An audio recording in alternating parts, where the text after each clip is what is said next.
All right, you rolling now? Okay, well, I'm going to start at the beginning, and that is when I was born, which was in 900 Dumont Avenue in Brooklyn. And I was the third child. I had two sisters, one 7 years older than me, and Joan 1 year older than me. And the year was 1932, which was the height of the Depression, and I was a Depression kid. I grew up in the Depression, and I was sort of an accident, which I learned much later. That Joan told me that when we were teenagers. And I checked it out with my mother, and my mother said, yes, it was a depression, and we really weren't planning on having another child. You know, we didn't have all that much money, even though my father was a doctor, but everybody was having trouble making money. So they really didn't want another child, but they had him, and my mother said, but when you came, you're a beautiful baby, and you're very welcome into the family. I really never felt, ever, that I was not loved or anything like that. It was a big surprise to me that Joan even said that. I said, I never felt that. And I told that to my mother, and she felt much better as Joan started a little more trouble. Joan was difficult sometimes. Phoebe said, I want you to pose with your arm around Joan. And I said, I absolutely will not put my arm around Joan. And Joan said, I will hesitatively don't want him to put an arm around me. So Phoebe said, okay, well, how about you standing next to each other? So we start standing next to each other, and I don't know, we want this. She said, move over a little, and Joan started saying, you move over, and it pushed me, and I pushed her back. And Phoebe said, okay, there's a line in the cement.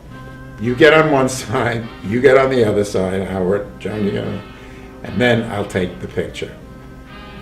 And that's how that picture was taken, with a definite separation between the two warring factions. Most memories of 596 Pennsylvania Avenue, the next place we moved to when I was about 4. I had this little green and white tricycle.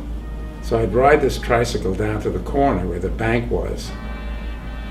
And so my mother would say, well, where are you going with your bike, Howard, now?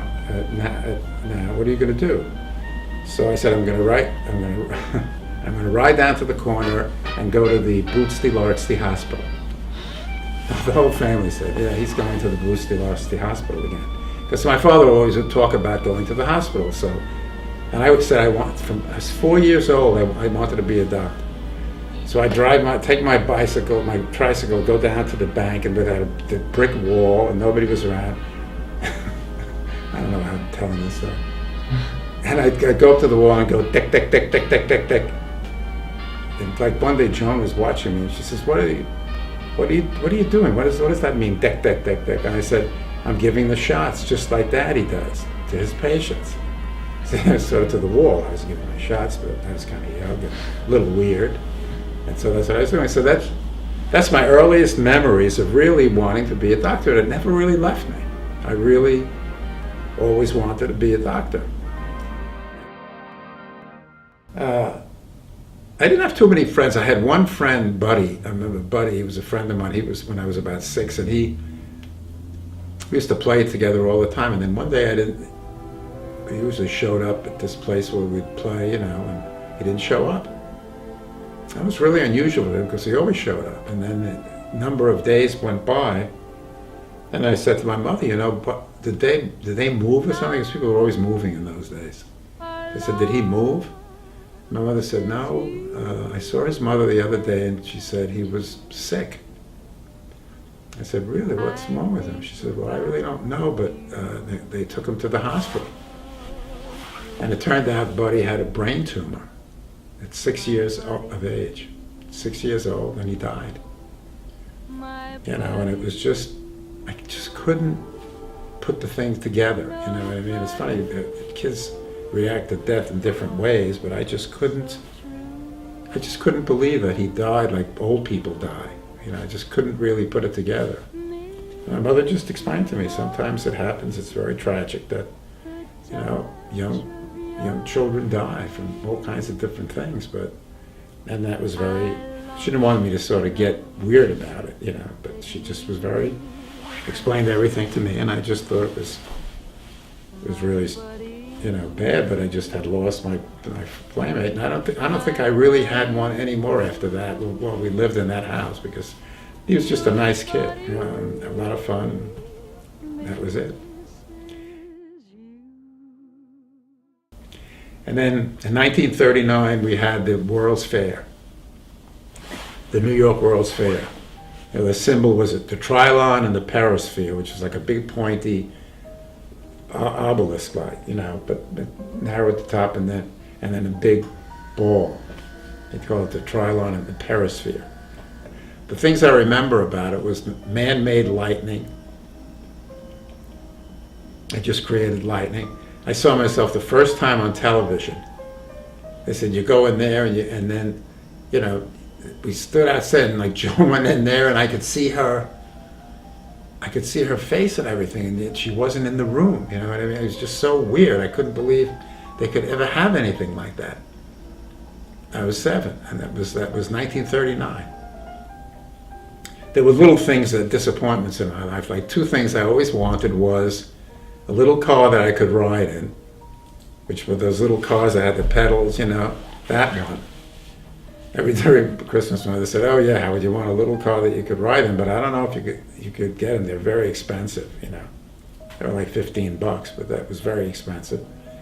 And at that time, they'd probably be 110, over 100 today. And the other one was I wanted to have my own baseball suit. Because I was really getting interested in baseball, like a real baseball uniform. Never realizing how much the kids would laugh at me when I showed up in a uniform to play baseball, But I was kind of young, and I was about that same age, about 6. And I said, I seen the baseball players playing, and I wanted to have a baseball suit. So my Aunt Hannah said, "Okay, Howard, I'll get you a baseball suit for your birthday." Birthday came.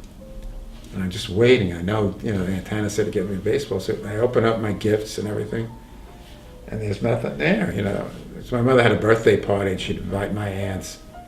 So I said to Aunt Hannah, I thought you said you'd get me a baseball suit. She said, "Well, maybe next year, Howard." And the next year, she said, maybe next year, Howard. But I never got the baseball suit. But it was really funny. And the little car that I could ride in, too. I never got that either. But I learned to deal with disappointments. That's what that came, because if I didn't get it, I didn't go to my room and cry. I just figured, well, that's the way it goes. And then, of course, when I was 9 years old, in 1941, the World War II started. And I can remember to this day, and let's face it, 1941, we're talking about, how many years ago? 69 years ago. I was 9 years old. We were having Sunday dinner. Usually had Sunday dinner around 6. We were sitting there at dinner, and then there was an alley between us and the next house, and all of a sudden, the guy across the way throws up the window and yells in, and it was December, but it was kind of warm, so we had our windows partially open too. And he yells, "The Japs bombed Pearl Harbor." I didn't even know what he was talking. What? So my father said, "Really?" My father got, my mother too. They couldn't believe it. They said, "What? What do you?" My father said, "What do you mean the Japs bombed Pearl Harbor? The Japs bombed Pearl Harbor, where all our fleet is. They sunk so many of our ships and killed thousands of our sailors and soldiers." And that's how it went. And so I remember the first thing I said to my father, and I said, the Japanese, and he said they killed all these people. I said to my father, "Will they come here? Are they going to come here?" My father looked right in the eye and he said, "They're never going to come here, Howard."